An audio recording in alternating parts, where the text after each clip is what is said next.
बहुत बहुत धन्यवाद संचालक महोदय।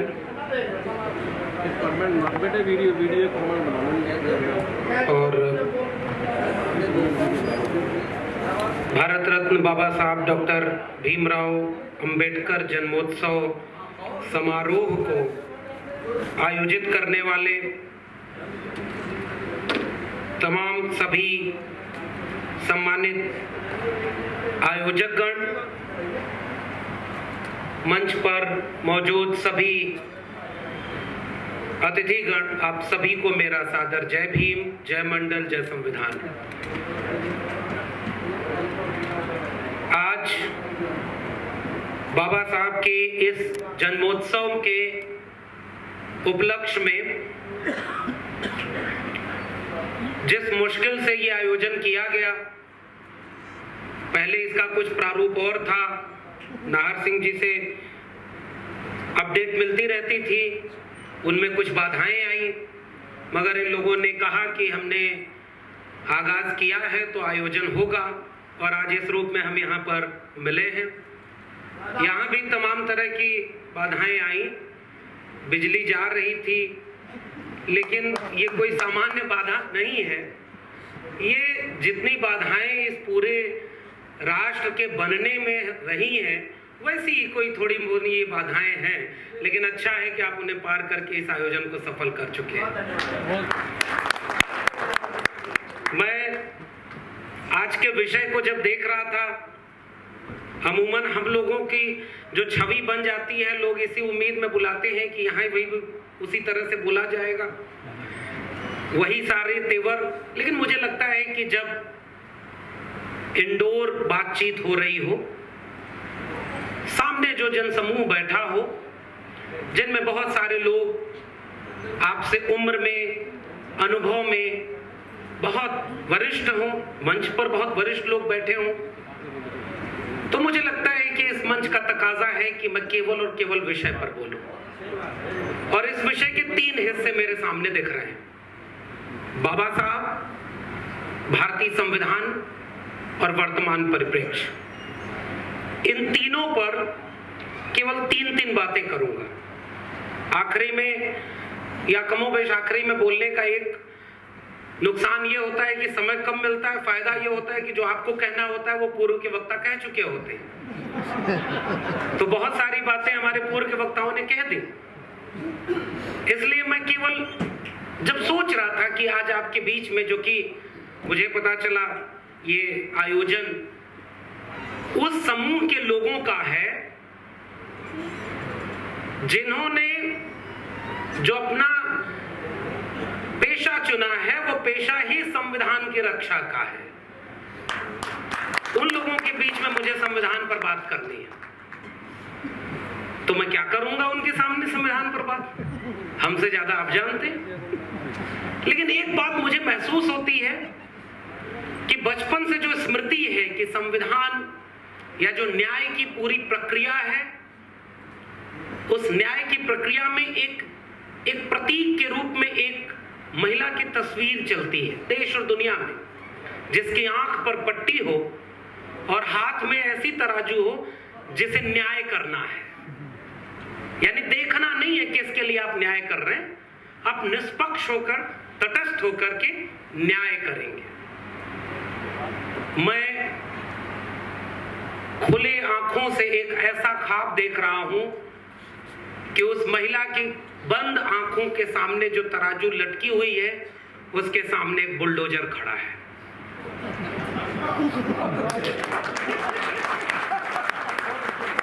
ये मेरी चिंता है और यही वर्तमान परिदृश्य है। वो बुलडोजर किसके ऊपर चल रहा है? वो बुलडोजर न्याय की उस निष्पक्ष प्रक्रिया पर चल रहा है। मैं उन लोगों के सामने मुखातिब हूं जिनके पेशे की ये जिम्मेदारी है कि वो अपने मुवक्किल का पूरा मुकदमा लड़ते हुए ये साबित करते हैं कि इसने गुनाह किया है या नहीं किया है। ये न्यायपालिका के सामने साबित होगा, और इसका तकाजा लिखा भारत के संविधान ने। आज मुझे लगता है कि अगर ऐसे ही बुलडोजर चलता रहा तो ये एडवोकेट समाज का क्या होगा, उसकी तो जरूरत ही नहीं पड़ेगी। फिर तो एमसीडी के कर्मचारी और पुलिस पर्याप्त है। मुझे लग रहा है कि वर्तमान परिदृश्य का सबसे बड़ा खतरा यह है। बाबा साहब जिनकी बात आज के विषय में भी है, बाबा साहब खुद बैरिस्टर भी थे। मुझे लगता है मैं अपनी बातचीत की शुरुआत में बिल्कुल एक छोटी सी कविता पढ़ना चाहता हूं। अवतार सिंह पाश की कविता है भारत। भारत मेरे सम्मान का सबसे महान शब्द, जहां कहीं भी प्रयोग किया जाए बाकी सभी शब्द अर्थहीन हो जाते हैं। इस शब्द के अर्थ खेतों के उन बेटों में हैं जो आज भी वृक्षों की परछाइयों से वक्त मापते हैं। उनके पास सिवाय पेट के कोई समस्या नहीं। उनके पास सिवाय पेट के कोई, अगर बात करने लगे तो यहां तो एक सेमिनार क्या, उस पर तो अथाह बात हो सकती है। मुझे लगता है कि यहां बाबा साहब की जीवनी पर बात करने की बजाय मैं उस रिश्ते की बात करूं जो भारत के संविधान से, उनके ख्वाब से जुड़ा हुआ है। वो संविधान जिसे बाबा साहब की अगुवाई में बनाया गया।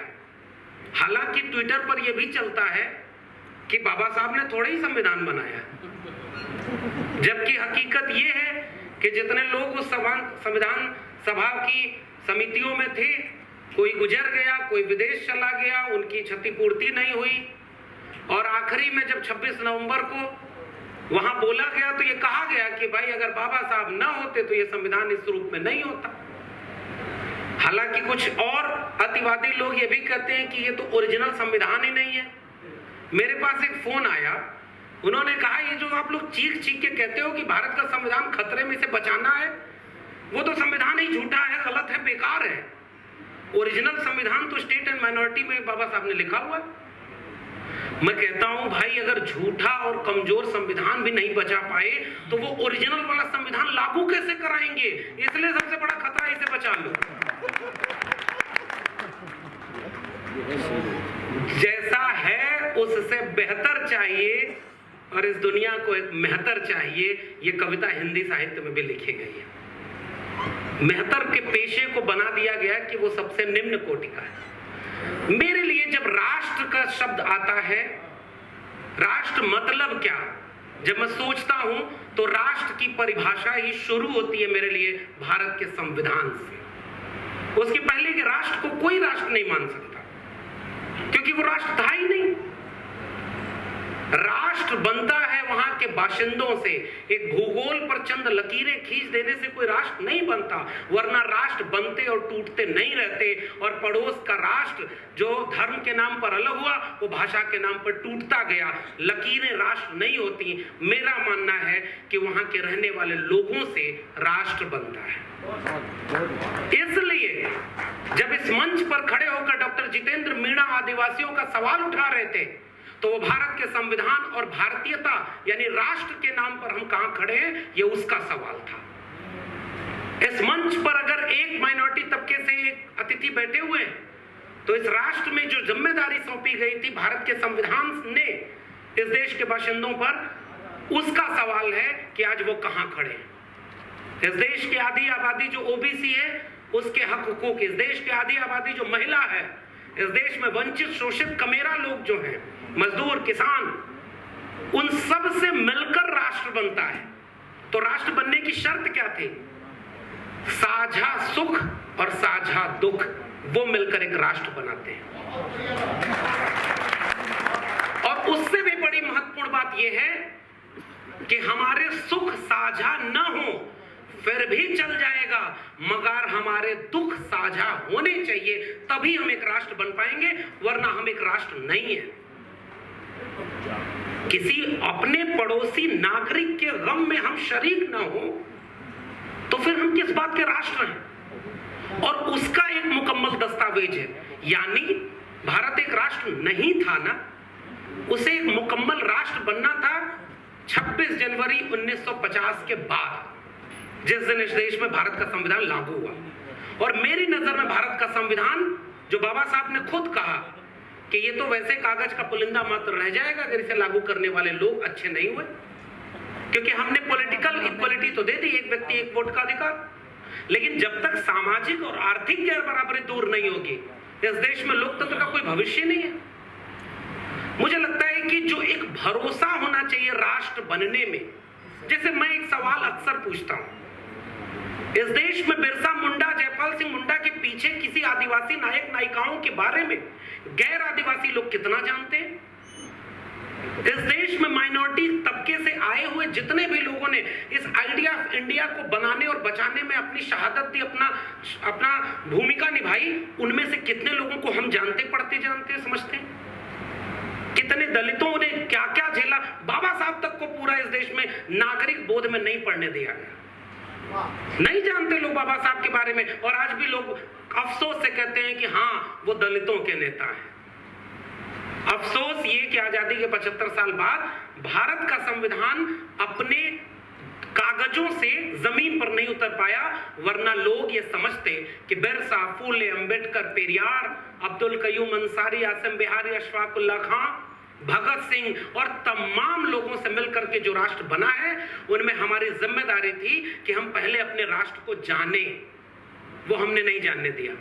हमने अकादमिक संस्थाओं में, लाइब्रेरी की किताबों में इन सारे भारत के निर्माताओं को पढ़ने ही नहीं दिया।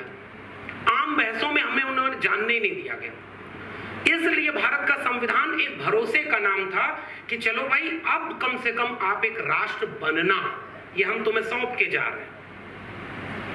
बराबरी, धर्म निरपेक्षता, समाजवाद ठीक है, बाद में पंथ निरपेक्ष शब्द जोड़ा गया, समाजवाद शब्द जोड़ा गया, लेकिन जो समता, स्वतंत्रता व न्याय, बंधुत्व, ये मूल है उस भारत के संविधान का। मगर हमने उसे कागज पर रहने दिया, जमीन पर नहीं उतारा। वर्तमान परिदृश्य में 3 बातें कहकर अपनी बात को विराम दूंगा। यानी आइडिया ऑफ इंडिया जो था, जो इसके पहले असल में कहीं नहीं था, 15%, 20% मुसलमान तो झेले नहीं जा रहे, कुछ नमूने इस देश में अखंड भारत बना करके 45 करोड़ और मुसलमानों को भारत में जोड़ना चाहिए। राष्ट्र की परिभाषा में ये बात है क्या? क्या आपने यही भरोसा 26 जनवरी 1950 को इस देश के नागरिकों को दिया था? आपने यही भरोसा दिया था कि एक इबादत घर के भीतर से निकलकर कुछ लोग तलवार और त्रिशूल लेकर दूसरे इबादत घर के सामने जाकर के उन्हें जलील करेंगे, उन्हें अपमानित करेंगे? क्या उस राष्ट्र की बुनियाद में यही था कि मीडिया में बैठ करके लगातार कुछ समुदायों को, जैसे आरक्षण वाला कोई गलती कर दे तो कहा जाता था ये दलित, पिछड़े, आदिवासी हैं, होते ही नकम्मे हैं, मेरिट नहीं है इनमें, ये एंटी कॉन्स्टिट्यूशनल है कि नहीं है? वैसे ही वर्तमान चुनौती ये है कि भारत के संविधान को बिल्कुल छेड़खानी किए बिना, जैसे बाबा साहब की मूर्ति पर माला पहनाने के बाद दिल में गोडसे, गोलवलकर, हेडगेवार के विचारों को लागू किया जा रहा है, वैसे ही इस देश में भारत के संविधान के पन्नों को बिना फाड़े, बिना जलाए इस देश में भारत के संविधान की धज्जियां उड़ाई जा रही हैं। ये हकीकत है। और वो किन 3 जगहों उड़ाई जा रही हैं, वही मैं रख करके अपनी बात खत्म कर रहा हूं, जिनमें से एक बात अभी पूर्व के वक्ता ने कही, शिक्षा। बिरसा, फूले, अंबेडकर, पेरियार से लेकर तथागत बुद्ध तक जाइए, कबीर, रविदास, पलटू दादू भीखा तक जाइए, उस पूरी विरासत की लड़ाई में केवल 2 ही किस्म की लड़ाई थी। पहला, सेल्फ डिग्निटी, स्वाभिमान, सम्मान, आत्मसम्मान की लड़ाई। पूरी विरासत इसी आत्मसम्मान की लड़ाई की है। पेरियार ने सेल्फ डिग्निटी मूवमेंट चलाया, इसलिए नहीं कि उनके पास कोई सम्मान नहीं था, इसलिए कि उनके समुदाय के बीच क्लेम करना था कि हाँ 90% आप कमेरा लोग हैं, श्रमजीवी लोग हैं, आपने इस दुनिया को रहने लायक बनाया है। ये तो चंद जातिवादी लोगों ने आपके हिस्से की चीज हकमारी करके आपको पीछे ढकेला, वरना पीछे नहीं थे। अगर ये आगे थे, इनकी धर्म की किताबों में सब लिखा है, तो भारत इस समय दुनिया की सबसे बड़ी विश्व शक्ति होना चाहिए था। जितने मोबाइल, जितने कपड़े, जितने ऑडिटोरियम, जितनी लाइटिंग, ये सब भारत में खोज होनी चाहिए थी, इनकी धर्म की किताबों में होनी चाहिए थी। भारत का संविधान, जब संविधान सभा की बहस हो रही थी, तो एक वाकया उसमें आया कि इस संविधान की शुरुआत कैसे की जाए। कुछ लोगों ने सलाह दी, आप सब जानते होंगे बेहतर मुझसे, कुछ लोगों ने सलाह दी कि भगवान के नाम से शुरू हो, एक आध सलाह ये भी थी कि खुदा के नाम से शुरू हो। बाबा साहब इतने तो खेल करने में माहिर थे कि जहां लगता था कि गड़बड़ है वहां वोटिंग कराते थे, और जिस बात से लगता था कि अगर समझौता हुआ तो हमारे लोगों को न्याय नहीं मिलेगा, उसको एक मुश्त पास करा करके मूल अधिकार में रखते थे। मूल अधिकार में रखा उन सब चीजों को जिसकी अवहेलना आप नहीं कर सकते। तो वोटिंग हुई कि भारत का संविधान किसी भगवान या खुदा के नाम पर शुरू हो, और उस वोटिंग में हम सब के लिए ये बड़ी बात है कि उस दौर में खुदा और भगवान सब हारे थे, वी द पीपल, हम भारत के लोग जीते थे, जिससे भारत का संविधान शुरू हुआ। और आज इसी जो वी द पीपल है ना, इसी को टुकड़े टुकड़े में बांटा जा रहा है। अखंड भारत का नारा देने वाले इस देश को खंड खंड भारत में तोड़ रहे हैं। ये भारत के संविधान के खिलाफ काम हो रहा है। चार दीवारियां बन रही है साहब, हमारे अपने घरों के रिश्तों में, हमारी दोस्ती यारी में, और हमारे अपने साझा सुख और साझा दुख के बीच धर्म और जाति खड़ी हो गई है। ये जिम्मेदारी हमारी है। तो पहली चीज वर्तमान परिदृश्य की कि वो जो साझापन था ना, अशफाक उल्लाह खां और राम प्रसाद बिस्मिल की यारी का जो भारत था, जो बिरसा, फूले, अंबेडकर, पेरियार, डॉक्टर अंबेडकर और भगत सिंह दोनों मिलकर काम करना चाहते थे। भगत सिंह की शहादत हुई तो उसके बाद कुछ ही अरसों में पेरियार ने और अपने पत्र समता और मूक नायक में बाबा साहब ने अपना पूरा संपादकीय भगत सिंह के नाम लिखा कि वो एक ईमानदार ऐसा नौजवान था जो इस मुल्क को बदलने में वाकई यकीन रखता था। बाकी तो चेहरे पर चेहरे ओढ़े हुए बैठे हैं जो महात्मा बने बैठे हैं। बाबा साहब ने यूं ही नहीं कहा था उसी गोलमेज सम्मेलन में जाने के पहले कि इस देश में कई महात्मा आए और धूल उड़ाते हुए चले गए। अगर कोई महात्मा था तो वो एक था, ज्योतिराव गोविंदराव फूले। बाकी का कोई अस्तित्व हमारे इस वंचितों शोषितों के लिए नहीं है। लेकिन उस पूरे आइडिया ऑफ इंडिया पर कल्पना करके देखिए कि अगर इस मंच पर आदिवासी आवाज के रूप में जो जितेंद्र मीणा नहीं होते तो क्या हमें पता चल पाता क्या कि इसी देश के जंगलों में जल जंगल जमीन की लड़ाई लड़ते हुए आदिवासी क्या झेल रहे हैं। अगर प्रोफेसर राजकुमार नहीं बोल रहे होते या पूर्व के वक्ता नहीं बोल रहे होते तो क्या आप जान पाते कि इस देश में दलितों की स्थिति क्या है। ये तो एक वानगी है, स्थितियां इससे भी भयावह है। मैं ओबीसी समाज से आता हूं और ओबीसी समाज अभी भी पेंडुलम की तरह झूल रहा है। मैं उसको ये बात गुजारिश करता हूं कि माना कि तुम क्षत्रिय थे, माना कि तुम जमीन तुम्हारी, राजवंश तुम्हारे, ये सच है, मगर अगर तुम सब कुछ थे तो तुम्हारे जज क्यों नहीं बने, प्रोफेसर क्यों नहीं बने, डॉक्टर इंजीनियर क्यों नहीं बने। ये मेरा सवाल है उनसे। इस आइडिया ऑफ इंडिया भारत के संविधान को बचाने का मतलब यह है कि वर्तमान परिदृश्य में आप सवाल खड़े करिए कि इस देश में जाति जनगणना क्यों नहीं होनी चाहिए। इस देश को पता तो चले कि किनकी आबादी कितनी थी, कितने प्रोफेसर, कितने जज, कितने वकील, कितने डॉक्टर, कितने इंजीनियर, कितने उद्योगपति, इस देश की जमीनों पर कितना मालिकाना हक, इस देश की संपत्ति पर मालिकाना हक, बैंक से मिला लोन और उस लोन को लेकर भाग जाने वाले लोग कौन लोग हैं। ये बात तो पता तो चले इस देश को। जिसने इस देश को बनाया उनको इनमें से कुछ नहीं मिला और हमारे लोगों को धर्म के अंधे कुएं में ढकेला जा रहा है। 20-25 साल 30 साल पहले हम आधुनिकता की तरफ बढ़ रहे थे, वैज्ञानिक दृष्टिकोण की तरफ बढ़ रहे थे, और आज त्रिशूल और तलवार इतनी आमादा हो गई कि सब पढ़ाई लिखाई छोड़ करके घर वाले भेजे जाओ बच्चा पढ़ाई करो, और पता चला बेटा चौराहे पर हनुमान चालीसा पढ़ने लगा लाउड स्पीकर लगाकर। यहां हम खड़े हैं। ये भारत के संविधान ने बनाया था क्या? पढ़ाई, कमाई, दवाई, सिंचाई और जो इसकी लड़ाई थी उसे गुम करके, उसे नजरअंदाज करके भारत के संविधान पर कुठाराघात किया जा रहा है और इस देश की पूंजी को, इस देश के संसाधनों को थोड़े से चंद दोस्तों के हाथों बेचा जा रहा है। ये वर्तमान चुनौती है।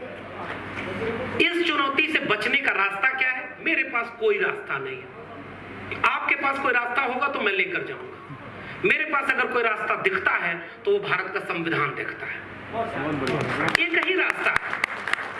उस एक रास्ते में है क्या? जो लड़ाई हमारी विरासत की है, मुझे लगता है कि उस विरासत की लड़ाई में अगर शिक्षा सबसे प्राथमिक थी तो उसको तो नई शिक्षा नीति में बर्बाद कर दिया। प्रोफेसर राजकुमार ने बोला है और उसमें अगर वक्त होता तो मैं और जोड़ के बता देता कि बचाने को अब शिक्षा में कुछ है ही नहीं।